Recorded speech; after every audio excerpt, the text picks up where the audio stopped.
Hey garden friends, it's Alexa here at Bloom and Wilt Gardens. Today I'm working on a task to separate these chunks of lettuce greens that I very densely planted here.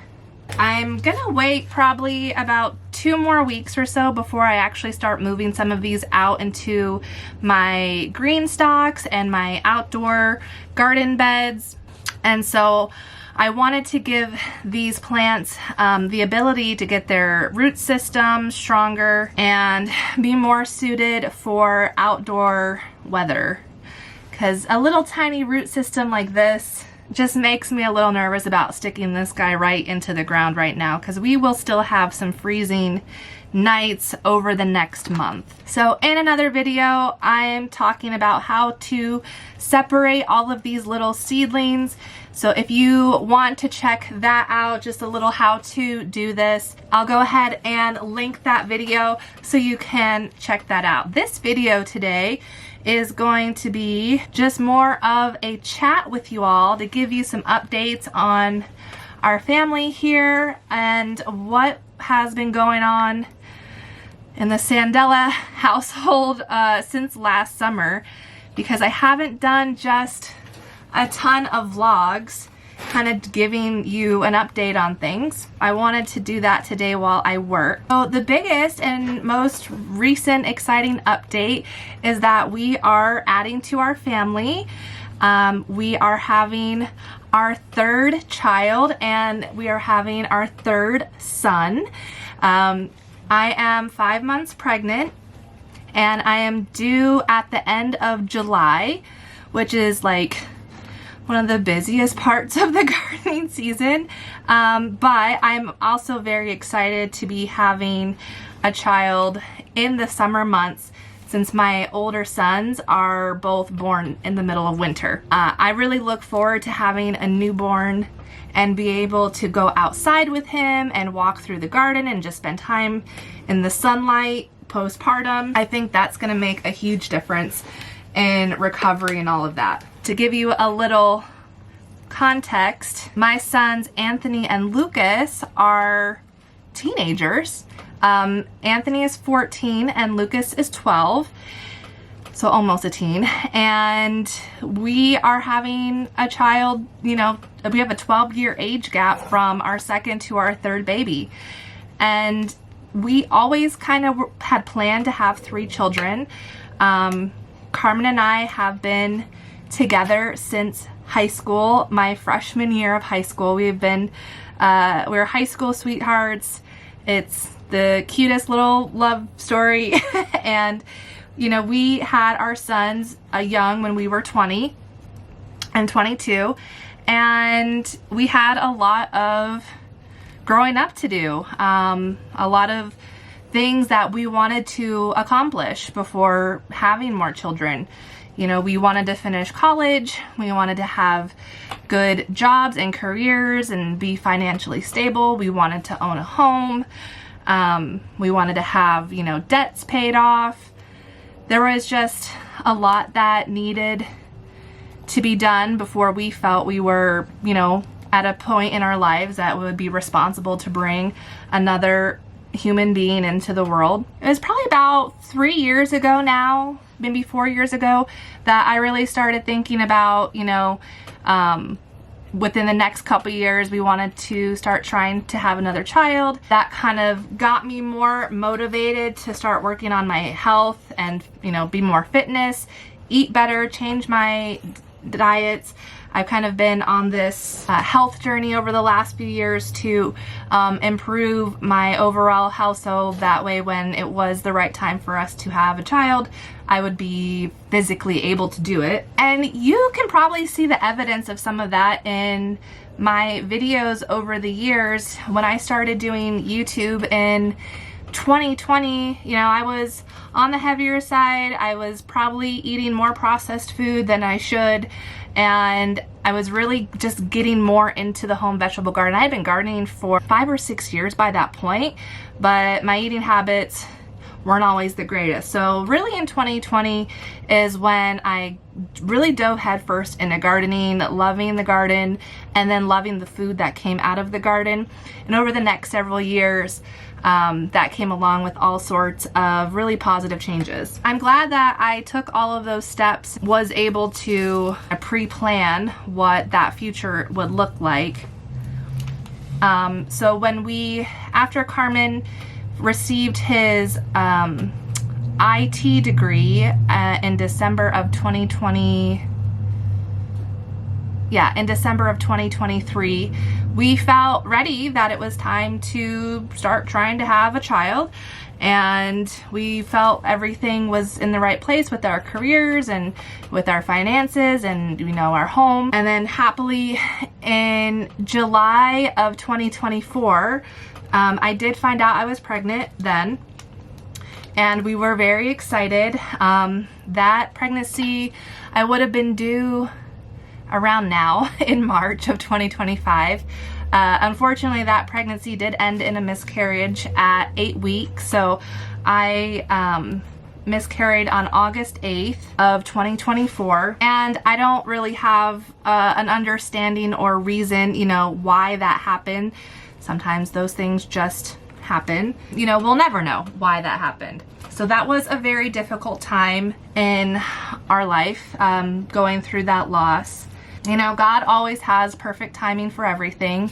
One of the things that I have wanted, after having my sons both be born in the winter time, I had always wanted my next child to be born during the warmer months, during the summer specifically, because I did have a hard time postpartum in the winter months, being cooped up in a house with snow and gray, with babies, and I just remember it being very difficult. So I wanted to have a summer birth experience, and that pregnancy I had in 2024, if it had come to pass, I would have been delivering around now, sometime in March, which would have been nice going into the spring, but it wasn't, you know, the original kind of summer birth that I wanted, but I was fine. Like, I was gonna be okay with it.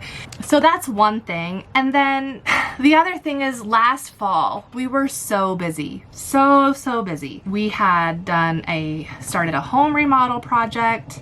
Lucas was very involved with football, with our work schedules and everything else. Like, it was just a super crazy time. We had a vacation planned to Florida, and looking back, and now that I have gone through like a full first trimester pregnancy, it would have been very difficult going through my first trimester.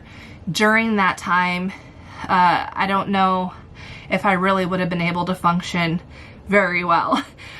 So, you know, God has perfect timing always, and that first pregnancy that I had last year, you know, it wasn't meant to be, but in a way I also think that it was an opportunity for my body to prepare for the pregnancy that was to come. Look at this beautiful tray.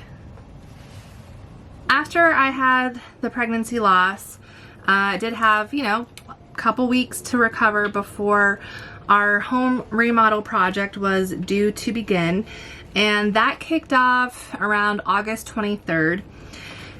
And that was a big project.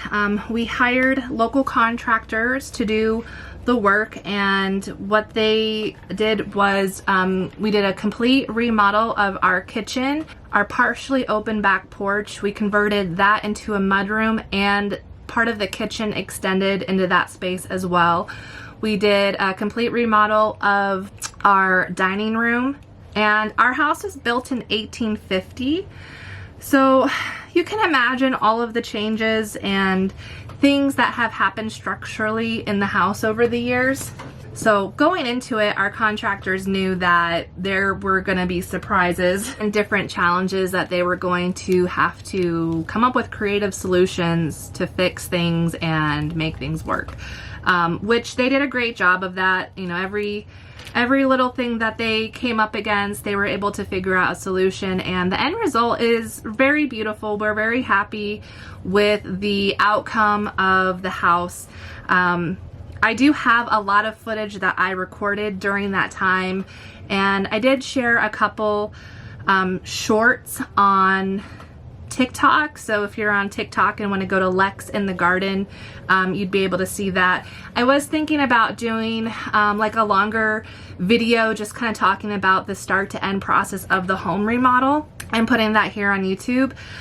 So if that's something that you would be interested in watching, let me know in the comments below, and you know, maybe that's a project that I'll work on over the next couple months to pull all of that footage together, because I think it's a really cool story and it was a really cool project, but I also don't want to take a lot of time creating a video if people aren't going to watch it.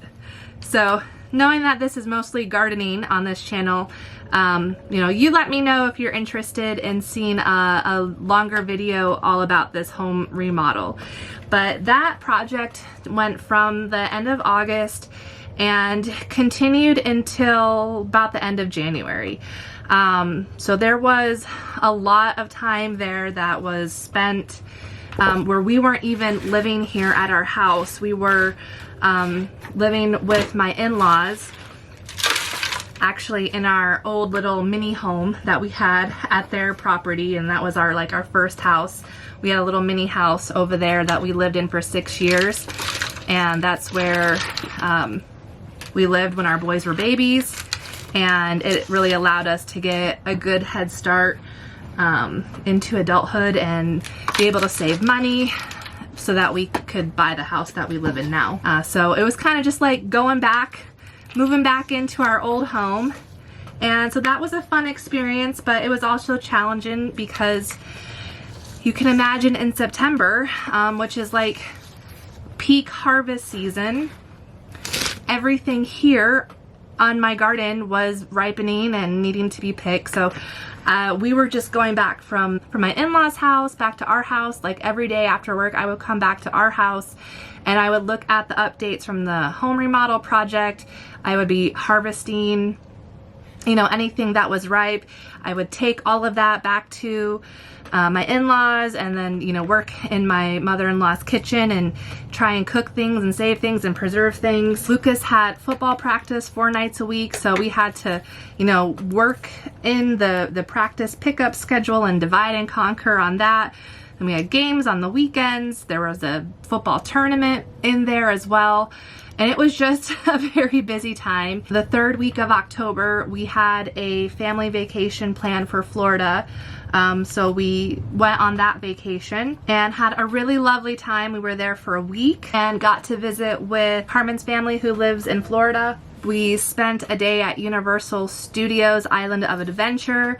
We went on a airboat ride and got to see alligators. We were staying in the Orlando area, but my son really wanted to go to Miami, so we drove 4 hours south to go to Miami one day and spent the day in Miami. And then just had some like calm, chill days around the area that we were staying at. Our Airbnb house was really lovely. It was right off of a lake, so we had a really beautiful lake view. All the hurricane stuff had passed by that point, so we didn't have to worry about that. However, we got to see a lot of the damages that had come on after, I think it was Hurricane Milton. So that was a nice time for our family to just get away and kind of reset after the busy summer that we had, the pregnancy loss, the home remodel stuff. It was just a nice way to just kind of stop and not think about all of that and just enjoy each other and enjoy our family and our vacation. And then when we got back, we had another few weeks where we were living at our in-laws, and then I think it was the first weekend or second weekend of November we started to move back into our house, and the house wasn't finished, but it was at a point where we could live in it again. All of like the big construction was done by that point, and once we got settled back into the house again, Carmen and I felt ready that, you know, life was starting to return to normal, and we felt ready to start trying again for a baby. And praise God, we got pregnant very quickly after that point. I think I found out just a couple days before Thanksgiving that I was pregnant, and yeah, that pregnancy has stuck, and we are in month 5. I've had all the tests done. Baby is looking beautiful and healthy. We opted to find out, you know, what we were having. And I found out at like 13 weeks that it was a boy because we had genetic testing done that looks for any kind of like birth defects, but they also can tell gender at that point. And you know, we're happy to be having another boy. I love my son so much, and I am just destined to be a boy mom, which is fine. I'm so very happy to have another son, because boys, you know, mama's boys, that's a real thing. My boys are so sweet to me. Even now going into their teen years, they're such good boys and they're so sweet to me. I don't really have a whole lot of attitude stuff with them, and I heard that girls can be very hard at this age. So, you know, I'm happy with it, and they're both very much looking forward to having a little baby brother that they can be a part of raising. Carmen and I both come from families that have pretty big age gaps between siblings. So this being us having a 12-year and 14-year age gap is not like super shocking for us. You know, we both grew up with siblings that were much older than us. I kind of know what to expect from that, and I'm also able to give my children insight into how they need to pursue a relationship with a much younger sibling, because it's going to be on them. You know, help to explain to them that it's going to be their responsibility to make sure they're a part of this child's life very closely, especially when they come to the age where they graduate and maybe move on to college or whatever they decide to do after they turn 18, that they need to play a big part in coming back and spending time intentionally with their brother. So that way that bond and relationship can continue to grow as their little brother continues to grow, you know, obviously at home. And at some point it'll just be this new baby and Carmen and I. It'll be the 3 of us while the other 2 are off, you know, doing their own adventure, but hopefully they don't go too far because I want my boys to stay close by. So those are all of like the really big updates from like the last 8 months.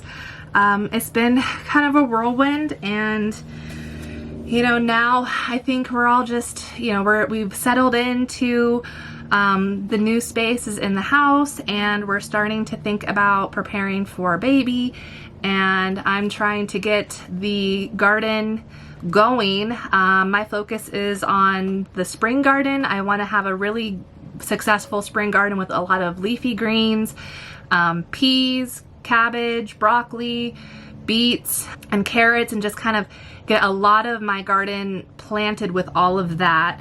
So by the time, you know, late June and early July comes around, a lot of those plants are all going to be ready for harvest, and I'll have some time before I deliver to get things preserved and frozen. And then I'm still gonna do tomatoes and peppers, but although a lot less. I've got like 20 or 25 tomato plants started, which is a lot less. Usually I have around 60 or more.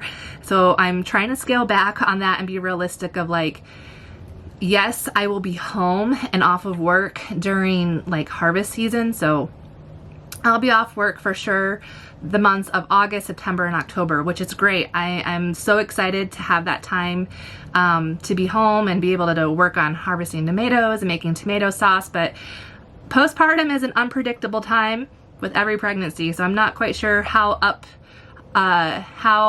enthusiastic I'm gonna be for actually doing all of this preservation stuff during that time, so I don't want to overwhelm myself.